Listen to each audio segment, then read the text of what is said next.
اعوذ باللہ من الشیطان الرجیم بسم اللہ الرحمن الرحیم اللہم صلی علی محمد وعلی آل محمد کما صلیت علی ابراہیم وعلی آل ابراہیم انک حمید مجید اللہم بارک علی محمد وعلی آل محمد کما بارکت علی ابراہیم وعلی آل ابراہیم انک حمید مجید۔ السلام علیکم ورحمۃ اللہ وبرکاتہ۔ تمام بہن بھائیوں کو نواب ذاتی جنت میں خوش آمدید کہتی ہوں۔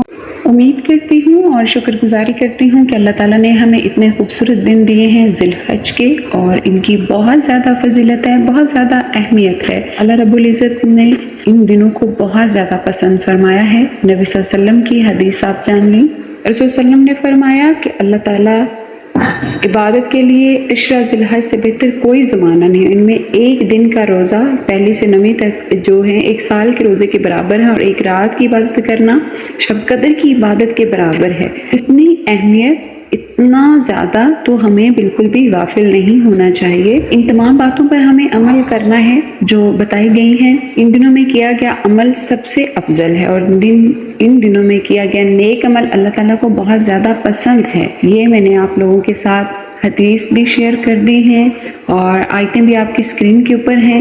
ضرور فالو کریں اور کوشش کریں کہ نیک عمل کریں، اللہ تعالیٰ کا جتنا ذکر ہو سکے کریں۔ یہ دنیا کے سب سے بہترین دن ہیں، اور ان دنوں میں کیا ہے کہ اعمال بھی بہت افضل ہیں، تو ان کو حقیقت نہیں جاننا ہے۔ ان باتوں کو یہ حدیث کی روح سے ہیں۔ بہت زیادہ کوشش کریں نیک عمل کرنے کی، اللہ تعالیٰ کا ذکر کرنے کی، اللہ تعالیٰ سے دعائیں کرنے کی، اپنے مستقبل کے لیے، اپنے ملک کے لیے، اپنے بہن بھائیوں کے لیے، اپنی اولاد، اپنے بچوں کے لیے، اپنے عزیزوں کے لیے اور اپنے لیے بھی۔ تو اللہ تعالیٰ ضرور دعائیں سنتا ہے۔ اپنا خیال رکھیے۔ فی امان اللہ۔